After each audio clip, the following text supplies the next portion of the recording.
My name is Jerry Gill. Today is October 22, 2010. I'm visiting with Kenneth Greiner on the Oklahoma State University campus in Stillwater, Oklahoma. This interview is one of a series of interviews with members of the OSU class of 1960 who are on campus for their 50th reunion here at OSU.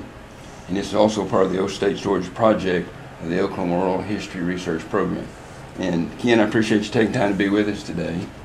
And I know you've got a long and pretty memorable history of Oklahoma State University that I want to ask you about. But first of all, I want to kind of back up, and can you tell me a little bit about, before you got to OSU, about where you grew up, your family, some of your background? Well, I grew up right here. My earliest memories, we grew up over at 3rd and Duck, and Clay Potts' daughter was my babysitter, Carol Potts. So, I mean, I go way back. And, I lived over on Hester Street for a while, and in what's now the parking lot for the Sigma Alpha Epsilon is where I lived when I went to college. So I lived at home most of my time in college. Did you have any brothers and sisters in your family? Oh yeah, there were 8 of us. 5 sisters born after I was, and then 2 little brothers. The youngest brother was born my senior year at OSU. So 8 kids in your family then. Wow. Well, we were talking about earlier, sort of all, off camera, but you have a lot of memories of OSU actually as a kid growing up in Stillwater. Can you share some of the memories that you remember about OSU when you were a kid? I started going to OSU football games in 1947 or 48. My dad's best friend was chief of police, and he'd sneak me in. I remember University of Denver and TCU. I remember getting beat by OU 13-15 on about a day like this, 1947, 48, somewhere back in there. I was a newspaper boy. I delivered all over campus. I delivered when this building was the library. Delivered the paper to the library. Delivered the paper to Dr. Bennett. You indicated you're delivering his paper when he died in the plane crash, right? Yeah. They stacked up for a week or so until the family got around to cleaning them up. But yeah, I remember that. Ken, how old were you at that time? Oh, 12 or 13. I don't remember exactly.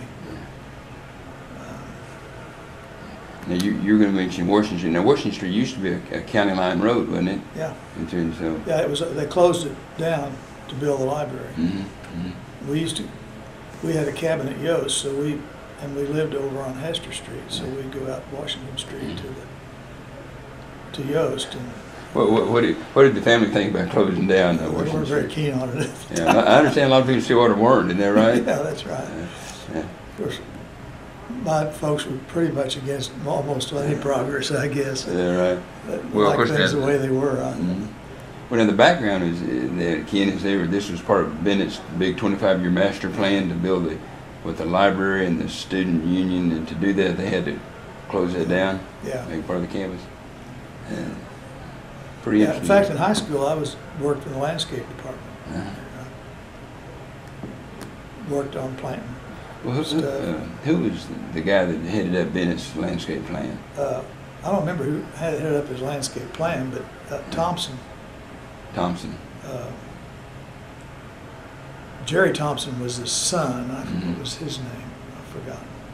Jerry Thompson was a year behind me at school. He kind of helped me get on. Yeah, mercy. So you know a lot of that history of kind of. Do you remember when they were building all the barracks? The Vet Village after World War II. Do you remember that? We high school, the little league, the city league basketball games. We played out in their gym out there. I ran track on the old golf course, cross country, in high school. Out on, I guess there's remnants of it left out there. Still are. Well, the college still works out still, and then they have a jamboree every year out there, so they still have it. Still have it. And of course, that was Vet Village at the time. You had to go. Vet Village was all over that place out there, and all through the war, of course. I remember when they built it. Ken, what a little bit about where you were back in sort of growing up here in high school? What were some activities you were involved in? You said cross country and track. Were you? Involved in any other sports or school activities? Well, politics. I mean, student council and honor society and that kind of stuff. But mostly it was cross country and track. We worked out at the track that was around the old football stadium. That was where our high school team worked out. So I knew all those players, Orlando Hazley and some of those. And then, J.W. Mashburn. Where was the high school located when you went to school here? Wasn't its current location? Duck and 8th, between 8th Street, and 9th. Where they have the it's community center, I guess it's called now. Yeah, I don't know what it is now. It was closed the last time we had a high school reunion. We did a tour of it, and it was closed. They have the high school alumni association there. But we had they built us an auditorium, and the class before us used it for graduation, but our class went up here to the college to graduate. Oh my gosh.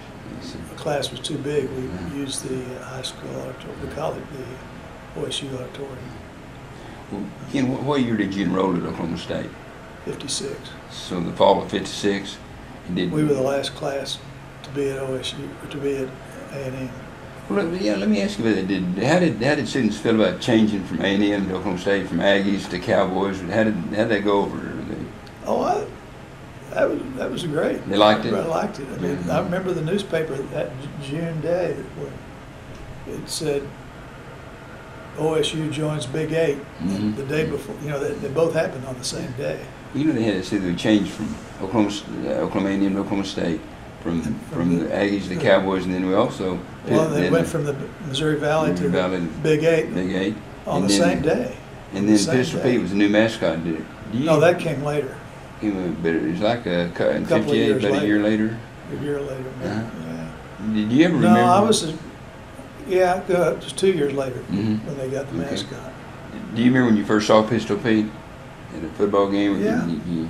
Sure. He didn't attend all the events he did now. The girl that was on the student council, or that was on the student senate, that came up with the idea, was a student of mine because I taught econ lab. Oh, okay. As a graduate student? No, it's not a graduate. An undergraduate, okay. I was a junior. Yeah. Must have been a junior or senior. She was older than I was, so she was taking it. I've forgotten her name, but she told me she came up with the idea because she was on the student senate. I was on the student senate my senior year, so I must have been a junior when I was teaching it. Well, kind of step back out, we're getting ahead of stuff. When you came to campus in fall of '56, where did you live on campus? No. Did you live at home? Yeah. Did you live at home all the time you were at school, or? I lived at home until my second semester junior year. Then I moved into the fraternity house. I was at Phi Del. Oh, Phi Del. Our house was at 901 University, the Sigma Nu parking lot now. Oh my gosh. And well, Ken, so you majored in economics then. Do you remember some of your classes, some of the professors that you had? Bradshaw was one. Oh, gosh. When you get old, the first thing been you a few years, forget is names. Do you recall who the dean was at that time? Well, yeah, I was kind of lucky because I had my freshman year, Raymond Thomas was the dean, and then Gene Swearingen came in my sophomore year. So pretty good deans. Yeah. Did you have any accounting classes? Yeah. Did you have any? Was Will Anderson, was he here No, then? he came in. He came in the fall of '60. I never met him. He came in. Gene Swearingen hired him to start the fall after I graduated. So I never met him, but I had about 15 hours of accounting. Gene Shower was kind of the gray beard and the fearsome power in the accounting department. Well, so you were an undergraduate teaching assistant? Yeah. Which was a little unusual. I wasn't really teaching, it was just monitoring a lab. Monitoring class, okay. I mean, you go to the lab and work out the problems in the lab, and if you need help working them out there. But it was in a classroom. I mean, it was a regular classroom setting. So you must have been a pretty good student then. Well, I did pretty well. Yeah. Well, Ken, what appealed to you about economics, and why? Why not accounting or marketing or administration or something else? Economics seemed to kind of put the whole world together. And, you had to understand the world as it works to understand economics, human motivation.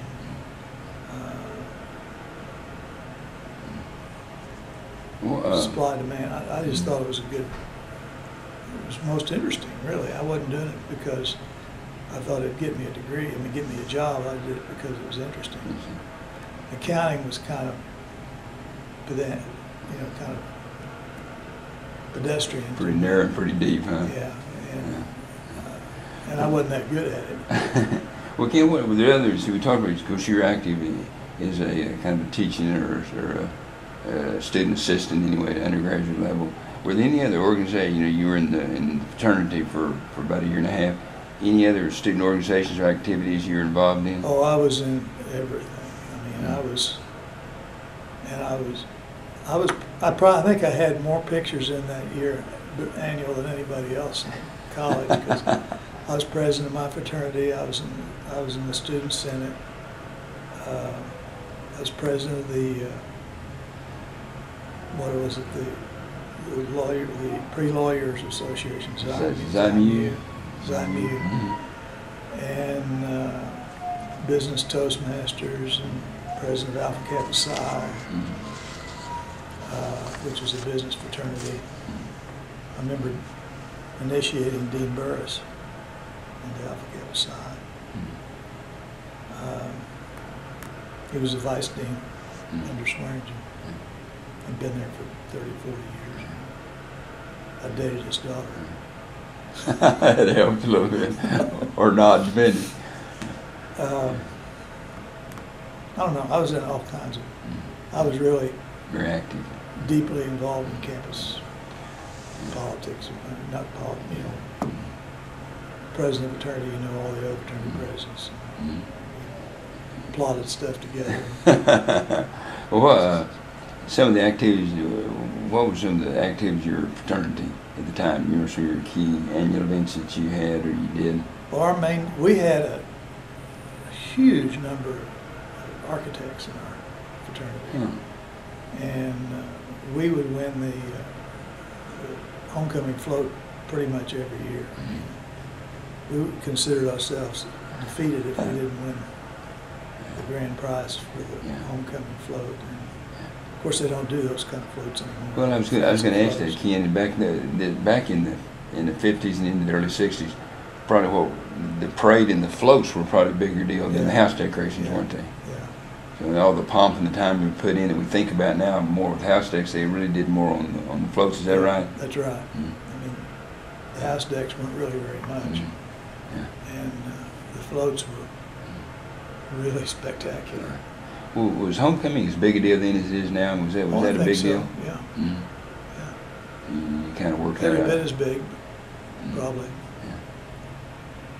Well, did you have some favorite homecoming memories of when you were a student, other than pomp? Some things you looking back and recall? Not really. We did a lot of work on the floats. My senior year when I was in student senate, I remember being involved around the fringes of it. I wasn't chairman. I was the chairman of the dance. Homecoming dance? No, the Christmas. Christmas dance. What was it? The senior prom or whatever. It was the spring dance. The all campus-wide spring dance. Oh, okay. And the spring sing for the fraternity. Fraternity-wide spring. Did they still do the freshman follies when you were there? Was that a big deal? Yeah, the freshman follies, but I wasn't ever involved in it. Was there, Ken, any other traditions at that time? You were talking about spring singing, the freshman follies, the Howdy prom Dance. Oh, the Howdy, oh yeah. Well, didn't they have, what was it, Howdy Week? Was that whole week at the beginning of each semester? Beginning of first semester. Fall semester? Yeah. And they had a big Howdy Dance. It was, everybody on campus was invited to. Was that in the ballroom, or where they had that? It was in the ballroom, but it spilled out into the courtyard on the ground floor. Oh my gosh.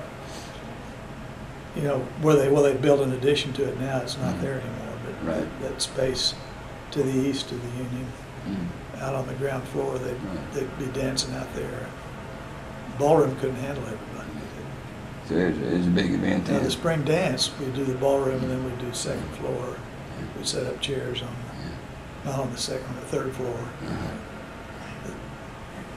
Pretty much all over the Union, because that was an indoor affair. But the spring thing was, I mean, the Howdy Dance, everybody came to, whether you had a date or not, because it was just a get acquainted thing. And it was sort of from the Oklahoma expression, howdy, I mean, hello, wasn't it? So that whole week was sort of meet and greet, and particularly for the new freshmen coming in. And they had a whole, the dance was the big deal, was it? But there was a whole host of activities kind of that week. You're supposed to say howdy to everybody you saw. Yeah, that's right. Then Western Week. When I was in the Student Senate, I tried to kill Western Week. They tried to bring the bull, well, after they brought the bull up the elevator in the Union. I'm sure you've heard that story. Well, we'll tell it a little bit. I'm sure a lot of people listening to this are going to hear about the story about the bull in the elevator. Well, during Western Week, a bunch of guys got together and brought a bull into the student union, took him up the elevator to the 4th floor.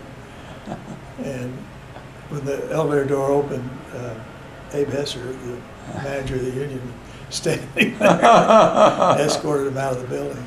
So, next year, I tried to, at the Student Senate, I tried to kill Western Week because it was getting too rowdy. And Wes Watkins ran on that platform of saving Howdy. That was one of his platforms, running for student body president.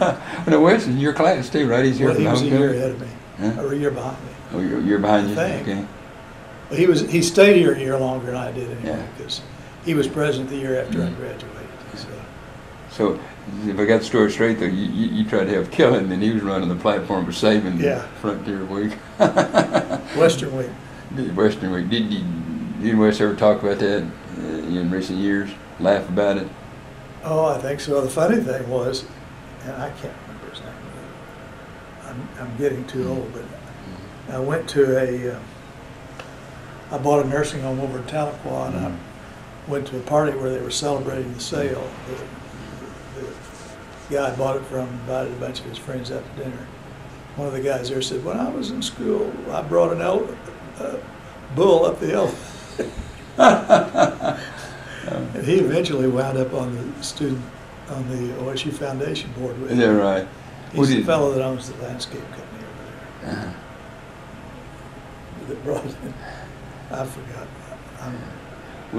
I've got to ask you, Abe Hesser, who was the director of the student union at the time, what happened to the guy he was there waiting on? Do you ever know what happened to this guy and the others that brought the bull up the elevator? I don't think anything ever happened to him. Did he get suspended? Oh. They just escorted him out of the building. Well, can you kind of go back to your experience in the house, in your fraternity?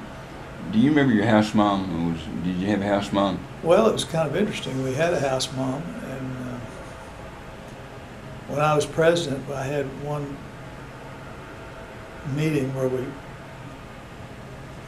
jerked a pin of a pledge, kicked him out of the house, and pulled a pin of a member and fired the house mother all in one night. And one of the ladies that I had delivered newspapers to, who was the house mother at Willard Hall, retired. And I ran her down, and she became the house mother for the next 5 or 6 or 7 years. Her name was Virginia Pope. She'd been the house mother at Willard for 20 or 30 years and had retired, and I hired her on. And she stayed long after I graduated, several years.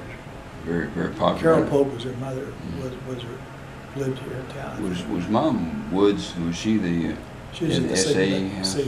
She lived next door to us after she retired. Is that right? So we knew her, Mrs. Woods, real well. When she retired from the Sig Alf house, she moved in next door to where I had gone to college at home, next to my parents. But they still have house moms, but house moms were really special in those days, weren't they? They were treated very special and very important. And a lot of them were there for many, many years at one fraternity. Yeah. Ms. Woods was there from the time she was in her late 20s until she was there 30 or 40 years. All right. That's a fan, wasn't it? Yeah, I guess we're okay. Sounds like the fan's running though, so I don't know if that's. But back to the interview, I think we almost lost some time. Don't they still have house mothers? I think they do. There's some guys you still remember in your fraternity. There's still special friends of yours through the years you maintain contact with. Oh yeah, there's several of them. Kind of a cadre of guys that I knew are still have kind of continued to be the. It's odd that myself, and some of my friends have kind of continued as alumni advisors to the fraternity. Charles Corkin was president for years. Richard Fiesel still is. Richard was in my class. Charles was a year ahead of me. Bob McGee. I mean, they're still around and still active. Well, and Jim Romas was 3 or 4 years ahead of me, vice president of the university now. He and I worked together for years and years and years. He was president, I was treasurer of the alumni board, the building corporation. You maybe already talked about the floats, but is there anything that stands out in your mind, anything special about homecoming? What was, to you, what was the most special part of homecoming? Well, it was the floats. I mean, it was the building of the floats, because that was the be-all and end-all of our competition. Trying to finance it, it was a struggle to come up with the money to pay for those floats. I think they cost $1,500 or something like that, and that was a huge hole in our budget. A lot of money in those days, yeah. I imagine now they cost 10 times that or more. Well, Ken, other things, we were talking about homecoming is probably, it's continued over the years, even in your eras, maybe say one of the greatest, traditions. We're talking about Howdy Week. Were there other traditions like, remember it seemed like Ag had Ag Emphasis Week, Engineering had, and we had Religious Emphasis Week. Was there some traditions you remember that we talked about, the spring prom, the spring sing, freshman folly, other things you remember as a student? Well, they killed the Aggivator after, when it became OSU. Oh, do you want to explain the Aggivator just a little bit? Aggivator was a kind of a saucy magazine that was published probably monthly. It had a bunch of pinups in it and kind of marginally colored jokes in it. They weren't raunchy, but they were off color a little bit. I understand they used to poke a lot of fun administrators in there too. A lot of fun administrators. I think that Aggivator was around from the 20s up until we changed the name from Oklahoma A&M to OSU. We weren't Aggies anymore, so they killed the magazine then. I think I just had it my freshman year. One of my girlfriends in my freshman year was one of the pinups in it, so I helped set up and one of my pledge brothers was the photographer. So I was over there. Was this with her consent, Ken? Oh yeah, she was all for being promoted in the magazine. Do you mind? Do you remember the name? Put clothespins in the back of the S to accentuate the breasts.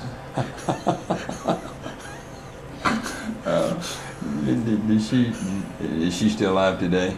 I don't know what's become of her. Yes, I remember her name, but I won't mention it. Okay, maybe better not. We'll I don't really know what's became of her. I don't really know what became of her, but she was. I will say her name. Her name was Joy Weingart, but I don't know what. She was from Boston City, but I don't know what's become of her. She married one of the football players. She didn't finish. Ken, speaking of football, did you go to athletic events as a student? Wrestling, basketball, football games?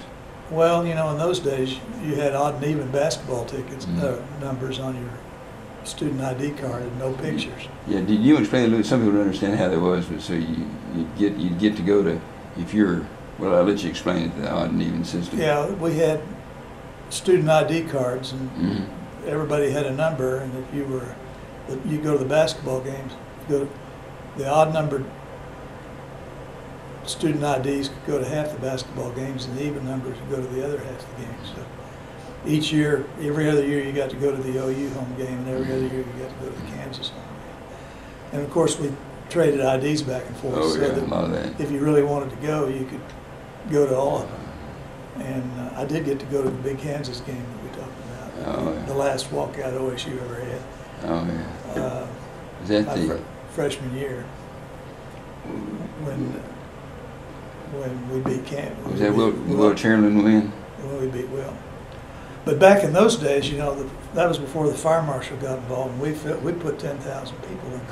People sat in the aisles. You could sit two abreast in the aisles, and there wasn't any limit on the number of people that sat in there. So even before they added on, what was it before they added on, it was a 6,500 seat arena or something. Yes, supposedly. We put 10,000, 11,000 in there routinely. Unfortunately, big ball there games. yeah, unfortunately, there was any fires during that time, too. Yeah, the fire marshal didn't rent it for us. Oh, gosh. But, and I think any student ID would get you into a football game, if I remember. I don't remember ever. There weren't any fees for going to games. You were issued an ID when you became a student, and you could go to any football game you wanted to. Were you a baseball fan? No. During that period, was it 1959 that they won the NCAA championship? Yeah. The only one we've won, actually, Yeah. right? But some of my friends were on that team. Bruce Andrew I went to high school with him. Stillwater boy, right? Yeah. And the one I guess you were here during the famous Bluegrass Bowl. Yeah. The 1 year it was gone. In Yeah. 58 and won that. We were over in Morrill Hall watching the game on television. I don't know why we were in Morrill Hall and not in the Union, but I don't think they had it set up in the Union. Pretty exciting, wasn't it? Oh yeah. I guess it'd been Miserable weather. Oh yeah. It looked awful. Mercy. You were a football player, weren't you? I wasn't. Were you there at that time, or were you No, I later? was in early mid-60s. Your mid-60s. It could get pretty cold some of the ball games, but I heard that was pretty well. It lasted 1 year, and they decided it was too far north to have a bowl league because there was all of them were outdoor stadiums, of course, in those days. And now we're going to New York. Yeah. Is that going to be an outdoor game? I don't know. New York Bowl Yeah. that we're going that they've got now. I hadn't heard about that one. Oh, the Big 12's in a bowl.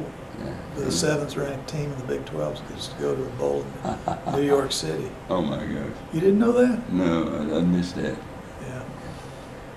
Well, Ken, when you were there, what were the student hangouts on campus and off campus in town? 4th floor of the Union.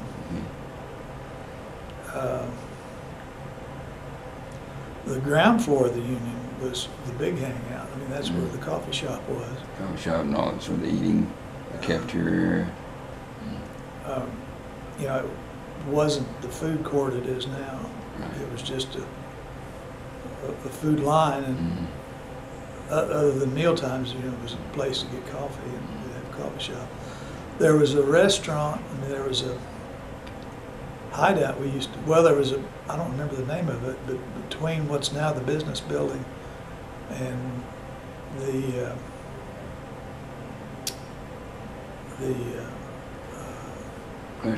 Classroom building. there was a place called the Hut. Was it the Y Hut? Y Hut. That was a hangout. And then there was a place over across the street from well, it's not Gardner anymore. What's the name of the place? Next to Morrill. Bartlett Hall. It was Gardner then. There was a place across the street, across Canal Block. Swims? It was a coffee shop. No, it was a frame building. Frame building, okay. Next to the campus cleaners there. Campus cleaners was a stone building or a brick building, and then next to it was a house that was set back there. Did they have the ag building, the dairy building? Did they have had their coffee and had their milk? You get chocolate milk or regular milk. Was that a favorite student place?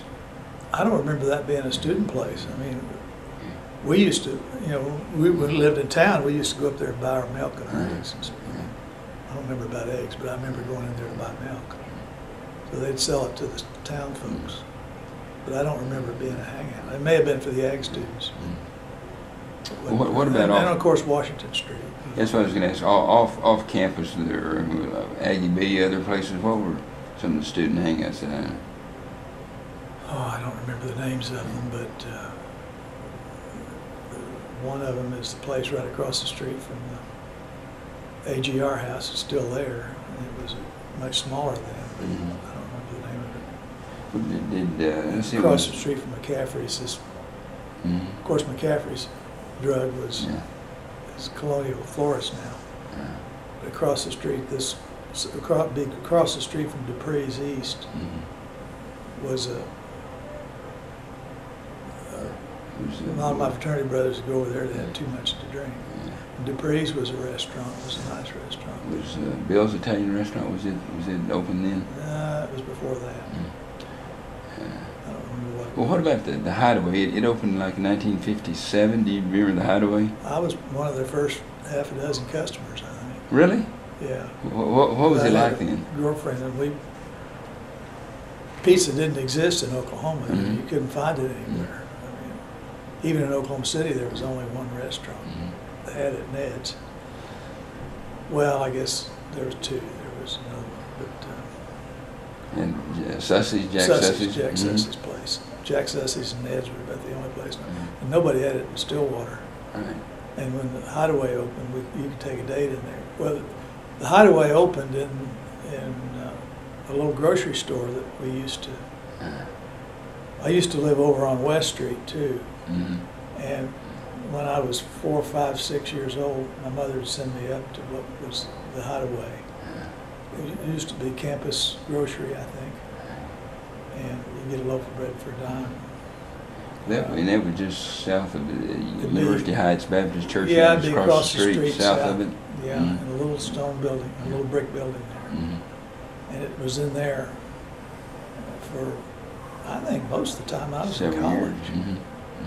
I think Richard Dermer, one of my track classmates, Richard and I ran track and cross country together in high school. He bought it and expanded it, took it to where it is today. But Richard bought it. That's a great story. See, so did Richard? Did you know? Did you? Richard bought it after I graduated. Oh, after you graduated. I think, or pretty close to the time. It actually had opened in '57, but then he didn't. You're right. He didn't buy it till later. It was 2 or 3 years. Didn't he work there like as a student worker a while, and then bought it afterwards? I think probably so. Yeah. Ken, did Birmingham students have cars on campus in those days? No, nobody had one. Nobody had one. In our house, there were probably 4. Just the rich guys. Just the rich guys. Well, do you remember any? Most of our dating we were walking. Walking to the campus corner and things like that. When you were on campus, were there any new buildings do you remember built during that period, about 56 through 60?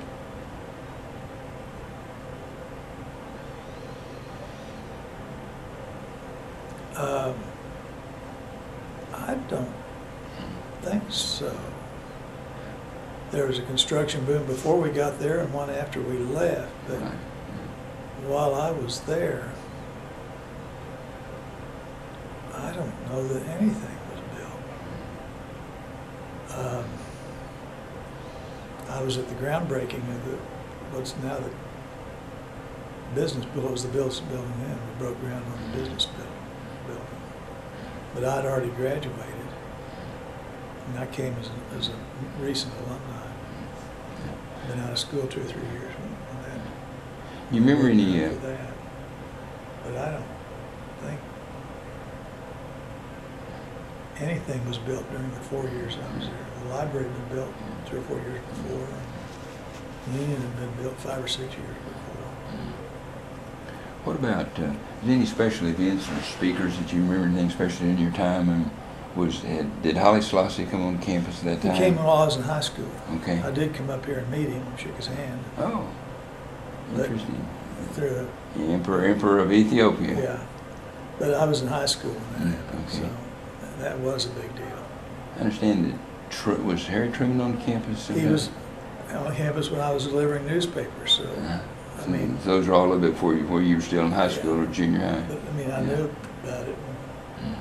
Met Haile Selassie. I was in the international,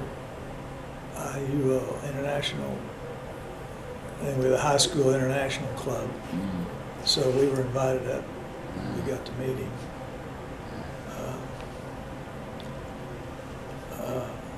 No, when we were here, I mean, they had that Allied Arts program, which was really good. They'd bring in big name entertainment to the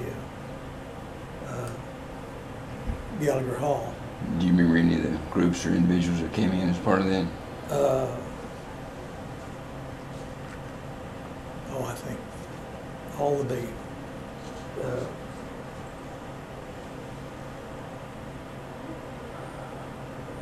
Yes, but I can't remember their names. I know George Shearing was there. I remember, who was the piano player that was the comic? Went to see him. I think Bob Hope was there. I don't know, we had about 3 acts a year, and they were all nationally prominent acts at the time. That was a really good program because, again, you could go Again, kind of, pretty cheap. just generally speaking, you covered a lot of the activities you did. Do you have were there some special favorite memories that stand out in your mind of your time at Oklahoma State University? Events or activities or things that happened to you or happened when you were on campus? Oh, I don't know that there's anything particular to stand. I mean, we had a lot of good friends. You know, we did a lot of things. It was a real good time of camaraderie because, I knew a lot of people. I don't know that ever since then whether I've ever really had as many friends that I knew and could call by name, and could, we did a lot of fun things. That at the time were just routine. I remember putting together a trip to Kansas City to go through an automobile plant, Dallas to go through an airplane factory, through the one of the clubs I was president of. Just stuff. But in terms of just gee whiz, I don't remember. We didn't have Bill Cosby in the football field or anything like that. Right. The orange peel or anything like that. Yeah, there wasn't. We didn't have any. It was just a lot of good times, a lot of good friends. Ken, looking back, you talking about the importance of your degree in economics, did it help prepare you for what you did later in life? And was it a good education for you? I think economics is an awful good way to understand the world. You can anticipate things. You know what the effects are going to be of decisions that are made. Even today, of course we're having high unemployment. We did all the things that created. You know what's going to happen before it happens. Here we go again. Yeah. What was the joke I heard here recently? Said what are the two professions that you only have to be right 50% of the time, you still make a good living, and one was weatherman, the other's an economist. Not quite that bad, is it? Well, Ken, so you graduated in 1960. Could you sort of kind of trace your career a little bit after you left Oklahoma State University, some highlights of your career? Oh, I went to Harvard Business School directly out of OSU. Okay. Graduated in '62. You got a master's there? Yeah, MBA. Then I went to work for a company in Oklahoma City that had come out of bankruptcy that had a lot of money to invest. And I looked at their acquisitions. I was an analyst analyzing acquisitions, which taught me a lot about how the world works too, which was a really good experience. And then I went to Tulsa. What company was that? Skelly Oil Company. Oh, Skelly. In the Treasury Department, managing their money. Okay. So they're just they're money manager, day-to-day money. We're going to need money next week. Get it for us, type of thing. And that was a good experience. Then we went to Pakistan with the Foreign Aid Program, USAID, successor to Point 4. Right. USAID is successor. What can you tell us about that? What years was that? 67, 68, and half of 69. And so kind of what was your role, your position? well, when you work for the government, you don't do much.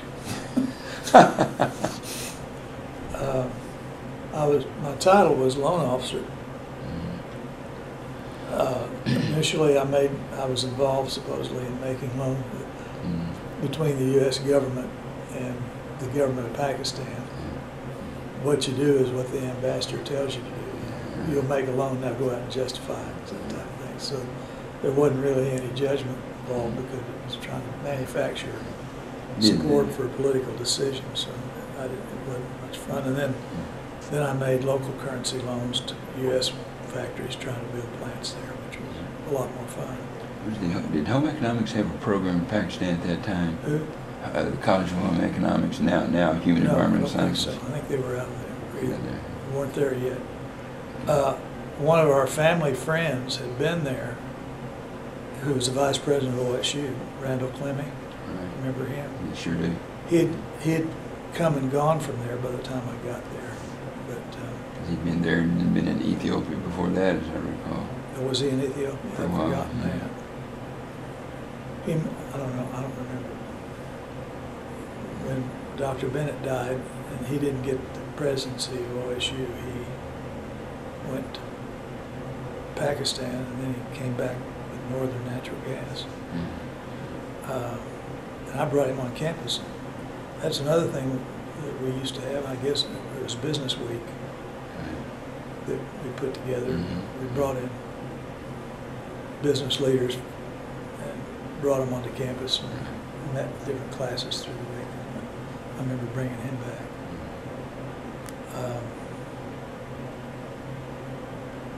Anyway. Ken, you're talking about you're working with USAID, Skelly before, then kind of you're tracing your career after that.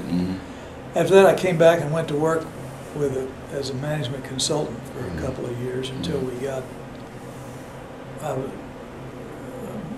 One of my partners in the consulting firm became the trustee in bankruptcy of the largest nursing home chain in America at the time, and he was so busy with the creditors, he asked me to run the facilities.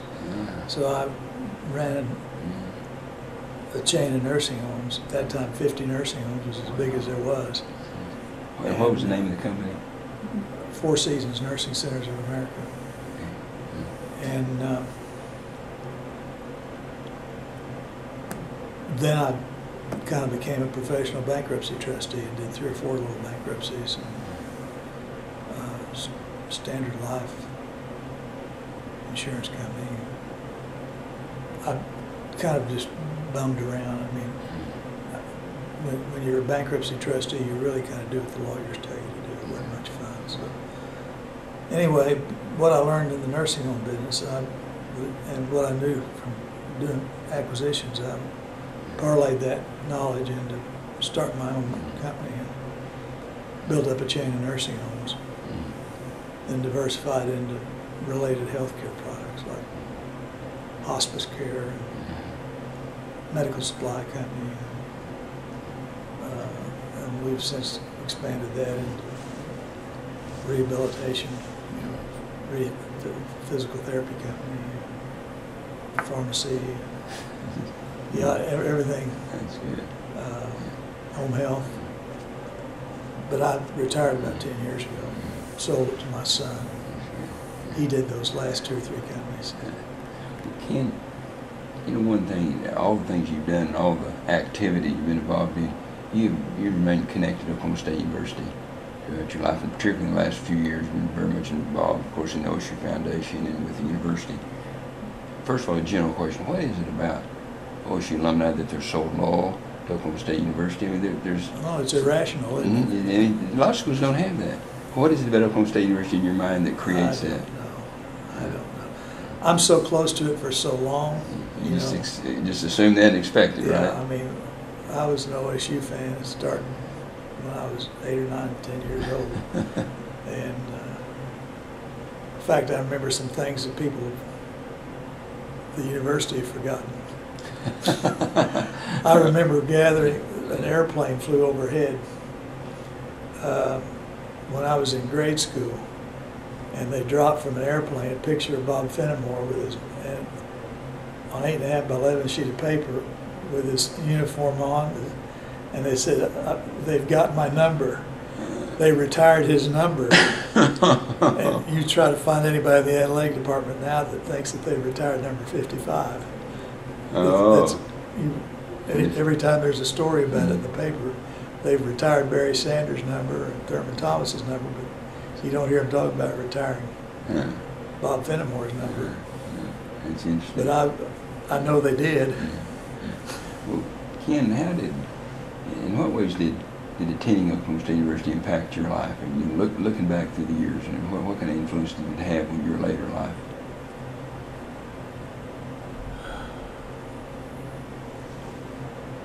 Well, I don't know. I mean, you're in college during your formative years, and you learn to deal with people, and you make, particularly if you get involved in student activities, you learn to make mistakes when they don't do a lot of harm. Mm-hmm. You do a bunch of stupid things, and you learn from those mistakes. Management skills that you pick up along the way.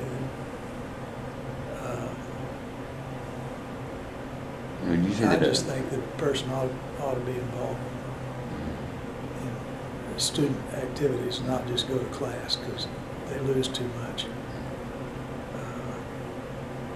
There's too many opportunities to learn. Seems like OSU's always encouraged that too, and they've been involved in leadership and activities and organizations. Yeah, they really do. Yeah, they really do. And they have a lot of activities, a lot of organizations that you can develop those skills in. I think I've avoided a lot of mistakes that I might have stumbled into, because I made plenty on my own. But Again, kind of follow up on an earlier question. We said generally about the loyalty, but you personally, why has Oklahoma State University been so important to you that you've given back so much of your time, resources over the years? I think it's probably the nostalgia and what I did benefit from it. Of course, training my children to come here was part of it too. I mean, as long as you're involved, they're involved. You bring them up to ball games, start young enough, and then them seeing you participate in activities. You want to be sure that they come here. You can't have them going to some foreign institution. Yeah. Well, you've had a unique opportunity to view Oklahoma State University in a lot of different perspectives over the past 50 years. Have you been pleased by what you've seen over the last 50 years, how Oklahoma State University has changed, where it's going today? Oh, I think so. I hate to see it grow out of the friendly little neighborhood group that it was, but I mean, there are more people too. You've got to have growth. I mean, it's important that more people go to school. In what ways do you think it's changed, Ken, over the years as it's grown? Well, it's gone from 10,000 students when I was here to 30, between 25 and 30 anyway. And so it just can't be as intimate as it was. But I'm not being a student. My grandkids, I've got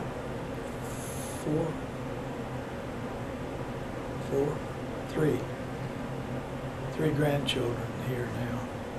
in school at Oklahoma State now? Yeah. 3 grandchildren? Wow. Is that pretty special? And a grandnephew. Mm-hmm. And they seem to have opportunities to get involved. You know, they're finding ways to get involved. So I guess it's still possible. Still good. Well, of course, homecoming's a good example. We have several hundred students involved in that every year. Ken, what university enhancements and developments through the years at Oklahoma State have given you the most pride? There's been a lot of changes, a lot of new facilities, new programming, a lot of things. What changes and developments have given you the most satisfaction, most pride as an alum looking at it? Well, I guess there'd be 2 things, and they're both things maybe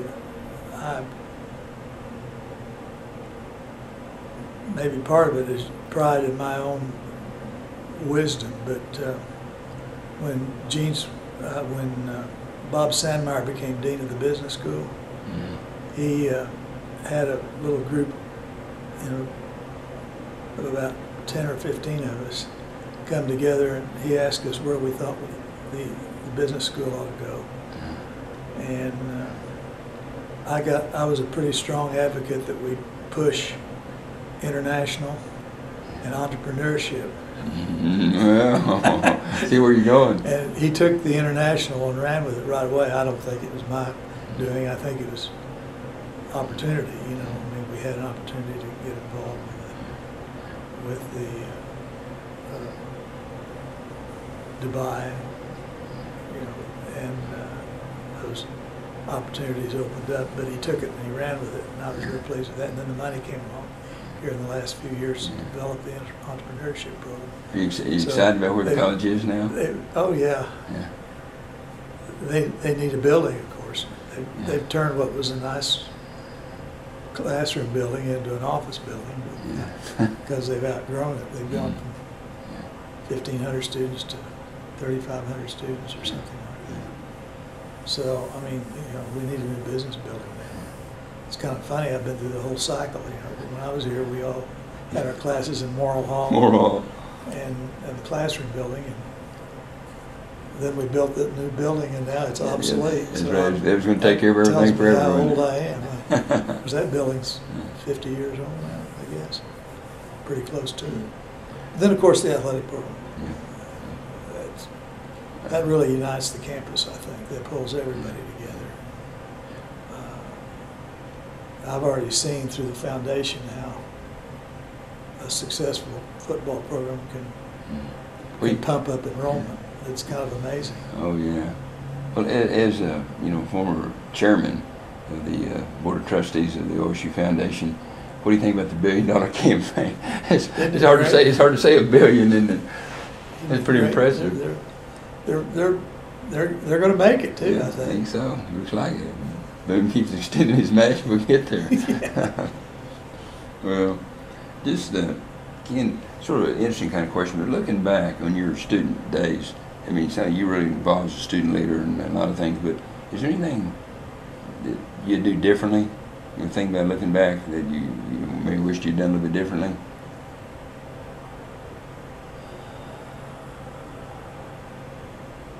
Well, some of the stupid mistakes I might not make again, but that was just being young and not very smart.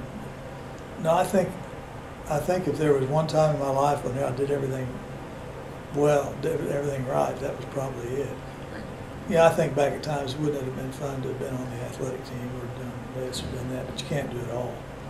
And I wasn't good enough anyway. I wouldn't have been successful. I'd have just been a hanger-on. And what you're a senior enough now you can give advice, but seriously, what if a student that was fixing to enroll at Oklahoma State and asked you about how they should view their career at Oklahoma State, what advice would you give to a college student, incoming college student at Oklahoma State University? Well, what would you tell them to help them get the most benefit out of their time at OSU? As far as their major is concerned, I'd say keep my options open as long as you can. And let's stay on track for a 4-year degree. I don't mean, don't waste your, I mean, it's the time to experiment. It's the time to get exposed to as many things as you can get exposed to, because you'll never get another chance. I mean, take a course in something stupid that interests you because you might find you want to make a career in it. Because you've got some opportunities those first 2 years to experiment around. And then beyond that, get involved in activities, meet people, learn to deal with them, learn how to motivate, how to challenge, how to stimulate. You know, a couple final questions. And one is, looking back all your as a student and since all your years at Oklahoma State University, is there a special memory or memories that really are special to you about Oklahoma State? Well, again, I think my involvement was over such a long period of time, so many different aspects of it, that it's hard to say that one special memory stands out. I think probably the best experience I ever had was just running a little company. You know, being president of the fraternity is like running a little company. You have to budget, you have to manage. That was the best experience I had. But as far as a single event, it was probably the walkout at the Kansas game, the Will Chamberlain game. Yeah, that was great. Super. Parading around campus demanding a walkout. Dr. Wilhelm saying, no, you can't do it. And there's never been one since, as far as I know. When we beat OU in 1965, there was a walkout. They closed down classes for Monday. They did? We had to go, it's the first time in 20 years we'd beaten OU. So Bob Combs said, no classes on Monday. Okay. I didn't know that. Oh, yeah. Well, Ken, thanks. I appreciate it very much, and I hope you enjoy your homecoming activities, and good to have you back on campus, because you've been on campus many times. It's kind of like you almost are part of the campus, but it's sure good to have you back again. I think I made 90 trips up here when I was president of the foundation. Wow. So, before and after and during and all that. So great. I'm in and out of here a lot. That's why it's hard to say that one thing stands out, because I've got a lot of good friends here. Thanks for all you've done for Oklahoma State University, Ken. Appreciate it. You bet.